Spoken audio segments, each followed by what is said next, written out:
The easiest answer to the title of this video could be back to Queens or even farther away from home. Get it? Yet this question is reasonable cause for debate. Sony and Marvel Studios' partnership on incorporating the beloved wall crawler into the MCU was mostly a success, though some fans weren't happy with how it took place. Nonetheless, Homecoming proved successful enough to warrant a sequel, to which Kevin Feige himself has said he hopes to model the Harry Potter films as Peter ages in this universe. If you've been following the Spider-Man films carefully, you'd understand that while Spider-Man is in the MCU, he is still technically part of Sony. For example, later this year we will be getting a Venom film that's a Sony film, and an animated Spider-Man movie centered around Miles Morales, which is also a Sony film. And later, we will be seeing a Morbius spinoff with Jared Leto starring, which is also a Sony film. And as far as we are aware, none of these spinoffs will include Spider-Man. Given Sony's prior plans with their proposed Spider-Man universe that would have taken place during Andrew Garfield's run, it's tough to say what will and won't happen at this point, though Venom could spawn sequels if it is a success. There were a great deal of characters in Spider-Man Homecoming, namely Shocker, Miles Morales' uncle, and even Matt Gargan and Vulture himself. It's all but confirmed that Jake Gyllenhaal will play Mysterio in next year's Far From Home, and all things considered, it's easy to suggest that Spider-Man could end up facing off against the Sinister Six at some point. After all, we've seen Shocker, Scorpion, and even Vulture, and if Mysterio is in fact the villain for the film, then I'd be inclined to believe that they intend to head in that direction. Ironically, Drew Goddard was set to create a film centered around the Six, while Andrew Garfield was still donning the suit. However, we all know that unfortunately this wasn't meant to be, and it seems that he'll instead be doing the X-Force film for the time being. There were also nods to several characters in Peter's life, such as Betty Brant and the MJ reference of course.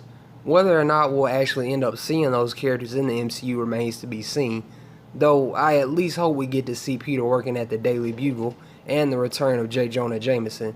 The biggest factor into how all of this will play out is confusing and a bit concerning in itself. Kevin Feige's initial response to Amy Pascal's suggestion that the Sonyverse and the MCU Spider-Man world being connected said enough in itself, but you do have to wonder how long this partnership between the two will last. After all, Sony has had some legendary flops and misses over the past couple of years, but let's not forget their success with the movie Baby Driver.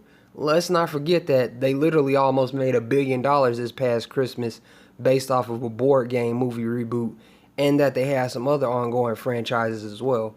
And regardless of if Venom is a success or not, they clearly have enough confidence in both Spider-Man Into the Spider-Verse and Morbius as well.